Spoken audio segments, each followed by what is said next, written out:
Everyone loves a good crossover. Whether it's two beloved TV shows merging for a special episode, or two iconic video game franchises joining forces for an unexpected collaboration, there's always an element of surprise and excitement that comes with a crossover event. Seeing your favorite characters interact in new settings, under different rules, opens the door to scenarios that would otherwise be impossible.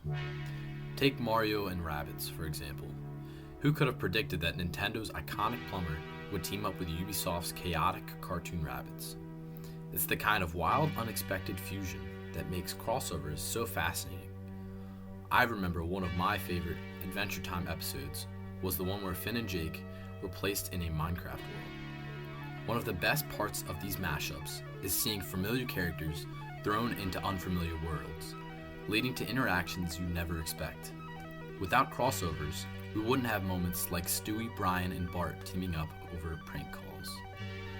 Now, imagine the ultimate crossover, an absurd mix of characters from the most unexpected franchises, colliding in a game that somehow makes it all work. What kind of world would bring them together? How would their personalities clash or complement each other? And most importantly, what kind of game could possibly handle such a chaotic blend?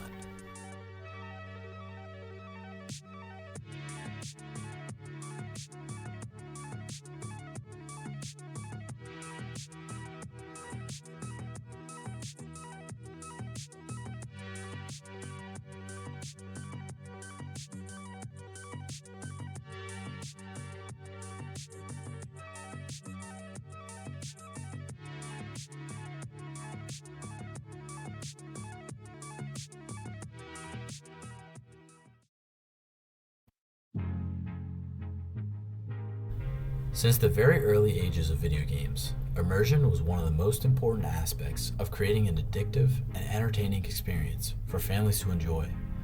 One method that companies started to introduce to the industry during the early 2000s was using tangible objects and toys to interact with in-game mechanics.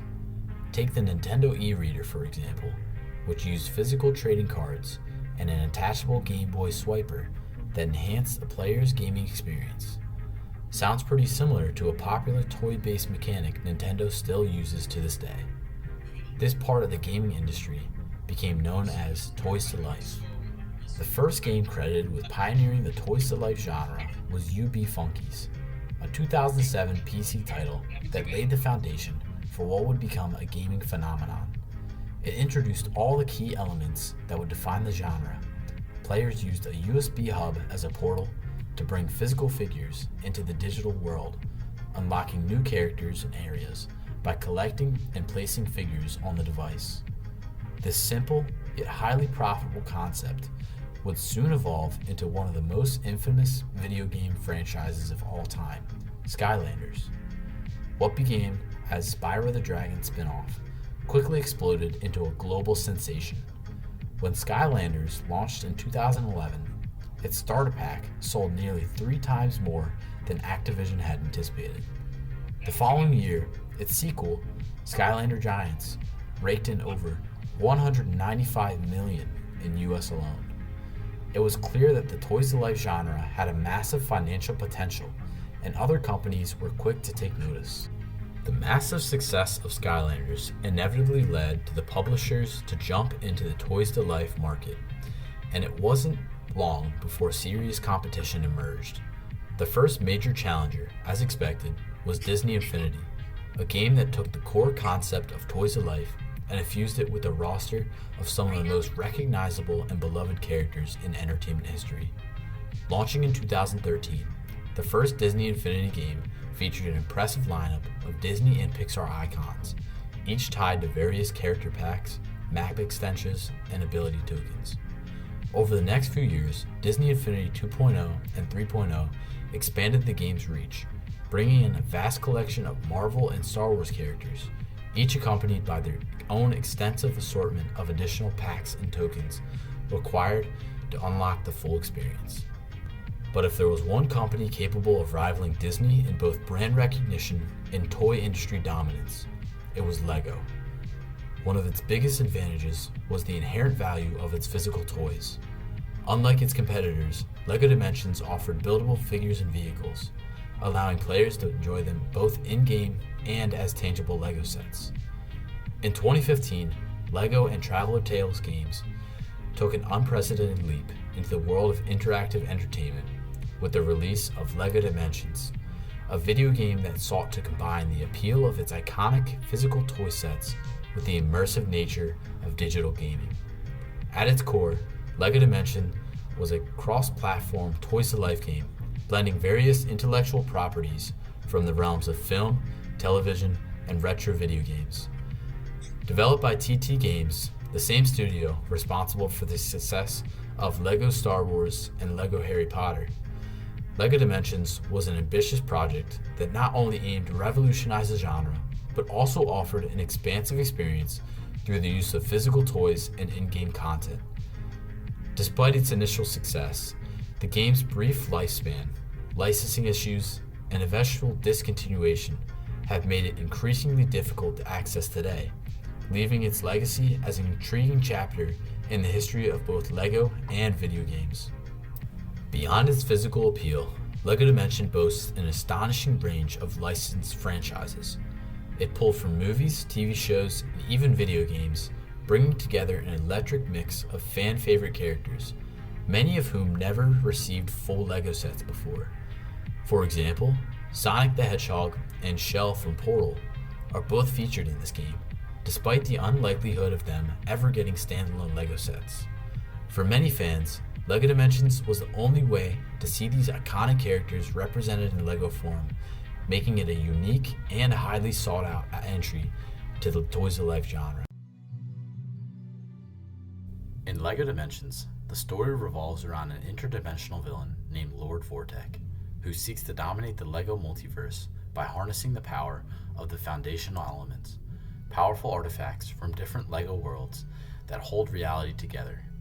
To achieve his goal, Vortek creates massive rifts that pull characters, locations, and objects from various universes into his domain. The game's protagonists, Batman, Gandalf, and Wildstyle, are brought together when their worlds are disrupted by Vortek's schemes. As they embarked on a quest to stop him, they travel through different dimensions, meeting characters from franchises. Throughout their journey, the trio fights Vortek's minions, encounter brainwashed heroes, and retrieve the stolen foundational elements. Eventually, they face Vortek in a climatic battle where they must use everything they've learned across their adventures to defeat him and restore the multiverse to its rightful order. The first season of LEGO Dimensions covers this story, having our main characters traverse through the worlds of DC Comics, The Lord of the Rings, the LEGO Movie, Back to the Future, Doctor Who, Ghostbusters, Jurassic World, Legends of Chima, Ninjago, Midway Arcade Classics, Portal 2, Scooby-Doo, The Simpsons, and The Wizard of Oz. Each of these franchises came with unique characters, levels, and hub worlds to explore and enjoy. In regards to LEGO Dimensions' second season, they took a separate approach, with larger story packs taking over the majority of levels rather than expanding upon the story from Season 1. This season included characters and worlds from franchises such as Adventure Time, Beetlejuice, The Goonies, E.T., Fantastic Beasts and Where to Find Them, Gremlins, The A-Team, Knight Rider, LEGO City Undercover, the LEGO Batman Movie, the Powerpuff Girls, Sonic the Hedgehog, Teen Titans Go, Ghostbusters, and Harry Potter. Season 2 expanded on LEGO Dimensions' already massive roster and introduced more worlds and stories that the player could explore. One way that Season 2 was handled differently from Season 1 was that these expansion packs were packaged into DLC. Therefore, the player had to download each pack of content before being able to access each level or hub world for Season 2. I'll further expand upon this topic later in the video, but the idea of forced DLC was a leading factor to what led to the downfall of LEGO Dimensions. At the heart of LEGO Dimensions is a hybrid gameplay model that combines physical toys with digital gaming. The game's central mechanic is its toy pad, a portal that players could use to place real LEGO figures onto it, which would then appear as characters within the digital game world. This portal-based system was not only a novel way to interact with the game, but also encouraged players to collect different physical LEGO sets to unlock new characters, vehicles, and gadgets. The game's core mechanics are built around exploration, puzzle solving, and character-specific abilities. Each LEGO figure comes with unique powers tied to its specific franchise. For example, Batman can use his stealth abilities to solve puzzles, while Gandalf can use his magic to alter the environment. The levels, set in expansive open worlds based on different franchises, are designed to encourage players to switch between characters to solve challenges, combining the tactile experience of building with the digital fun of in-game progression. The tangible toy pad, on the other hand, offered a variety of interactions in both the game and the real world. Different puzzles, such as using the toy pad as a way to access other areas, or matching the colors of a pattern in-game using the different sections of the toy pad, took the Toys to Life feature to the next level. While sometimes feeling cluttered and annoying, these structured features use the toy pad beyond its surface level, making LEGO Dimensions stand out from its competition at the time. One of the most groundbreaking aspects of LEGO Dimensions was the extensive use of cross-licensed intellectual properties, a bold move that aimed to attract fans of multiple franchises. The game featured an impressive roster, including established names from both contemporary and retro pop culture. The game's crossover appeal extended to classic franchises such as The Simpsons, Back to the Future, and Ghostbusters, as well as more modern hits like Jurassic World and the Lego Movie. The inclusion of these diverse IPs was a deliberate attempt to reach a wider audience, spanning multiple generations of fans. While children and families could enjoy the whimsical nature of LEGO storytelling, fans of older retro video games, comics, and movies would find themselves drawn to the nostalgia of seeing their favorite characters brought into the LEGO universe. The ability to play as classic characters like the Ghostbusters or the Wizard of Oz in LEGO setting also tapped into the sense of retro gaming nostalgia, creating an experience that could be both enjoyed by younger players and those who grew up with the original content. Warner Brothers went all out in regards to voice acting as well. Many of these fan-favorite characters were voiced by their original actors, allowing for these experiences and interactions to feel more raw and genuine. This wide cast of characters spanned from legends like Christopher Lloyd as Dr. Emmett Brown, Sean Astin as Frodo, Chris Pratt as both Emmett and Owen from Jurassic Park, and Ellen McCain as GLaDOS. The list just goes on and on. For the voice actors they couldn't obtain, LEGO Dimensions uses snippets from actual media where these characters say relevant lines. The fact that this team put their time into finding and arranging all of these voice actors and clips together shows the true passion of this entire project. The ambitious crossover of IPs in LEGO Dimensions was not without its challenges. Licensing these beloved properties required a substantial amount of negotiation between TT Games, LEGO, and the rights holders to each franchise. Securing the rights to use characters from diverse and highly valuable intellectual properties, including Doctor Who, Back to the Future, and The Simpsons, was no small feat.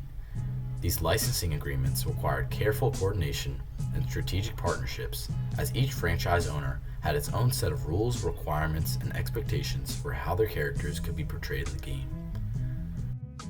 TT Games' success in securing these licenses helped distinguish LEGO Dimensions from other Toys to Life games like Skylanders and Disney Infinity, both of which were constrained by their own set of IPs. The ability to bring together a diverse array of iconic characters, each with their own distinct fan base, allowed LEGO Dimensions to offer a unique and varied gaming experience that stood out in the crowded market of the mid-2010s. Regarding gameplay, hub worlds found inside this game for each of the characters' franchises were truly a hidden gem inside this expansive game. While not inherently the main focus of the game, as the story mode is creative and spectacular in its own regards, the many different hub worlds that the player can unlock through the purchase of different characters truly shows the passion that TT Games put into this project. You can explore the worlds of the Lego Movie, Batman's Gotham City, Back to the Future's Hill Valley, Ghostbusters New York, The Simpsons Springfield, Jurassic World, Middle-earth, Ninjago, Harry Potter's Hogwarts, Scooby-Doo's Mystery Mansion, Portal 2 Aperture Science, and Superman's Metropolis, just to name a few. The best thing about this aspect of LEGO Dimensions is that this is the only way that you can experience these types of adventures. Just flying around these hub worlds, being a fan of these franchises, allows your mind to wander through the fantasies of these different worlds. The amount of depth and detail that is spread between these LEGO hub areas is the highlight of the game. Being able to bring characters from different franchises into new worlds can lead to crossovers that you could never have imagined. This is the magic of LEGO Dimensions, being able to freely express your creativity with beloved characters, vehicles, and worlds in the palm of your hands. Despite its initial success, LEGO Dimensions was eventually discontinued due to declining sales in the Toys to Life market and the rising dominance of digital-only games. By 2017, the final expansion packs were released, and the game's server support eventually shut down in 2018. The discontinuation of LEGO Dimensions left many fans disappointed, as the game had become a beloved title in the LEGO video game series. One problem that fans of this video game face is the ability to fully enjoy this game during our current day. The first hurdle is one that continues to haunt game preservation: the stigma against emulation and ports. Companies like Nintendo have long drawn a hard line in the sand, treating emulation as inherently unethical, even when they themselves fail to offer legal, accessible ways to play their own back catalog. When a game is no longer being sold, when it's no longer supported, when there's no digital storefront or official port, the only way to play it might be through unofficial means. Yet, even then, the conversation around emulation is often dominated by moral panic and copyright fears, rather than a genuine discussion about preservation. With LEGO Dimensions, the problem is compounded by hardware. The game was released across consoles like the PlayStation 3, Xbox 360, Wii U, and their respective next-gen successors. The DLC that is needed to play with Year 2 characters isn't able to be downloaded on consoles like the Wii U that doesn't have a functioning store anymore. Today, many of these systems are either discontinued or increasingly fragile with age. Physical media degrades, toy pads break, USB drivers stop being compatible. Even if you wanted to play the game legally, you need the original hardware, the game disc, a functioning toy pad, and at least one character to even boot it up. That's a lot of moving parts and a lot of points of failure. Then there's the issue of content availability. A huge part of the appeal of LEGO Dimensions was its crossover potential. You could have Batman teaming up with the Doctor, Scooby-Doo solving mysteries with Gandalf, and Homer Simpson crashing into the world of Portal 2. But all of that hinged on physical character packs and level packs, many of which are now out of print. Once stores stopped carrying them, that was it. No digital backup, no downloadable alternative. If you didn't buy Marty McFly or the Ghostbusters pack when they were on the shelves, your chance is probably gone, unless you're willing to dive into the inflated prices on the secondhand market. LEGO Dimensions didn't just offer LEGO-style gameplay. It literally included playable midway arcade games, classics like Defender, Gauntlet, and Rampage, embedded within its own levels. These weren't just homages or references. They were fully playable titles, integrated into the LEGO framework. It's a surreal blend of nostalgia and preservation in its own right, and now that too is locked away behind physical hardware, license expirations, and dying platforms. So how do you realistically play LEGO Dimensions in 2025? Well, it's not impossible. If you have already got a working console from that era, a copy of the game, and the toy pad, you're in business. But it's a high bar of entry for new players.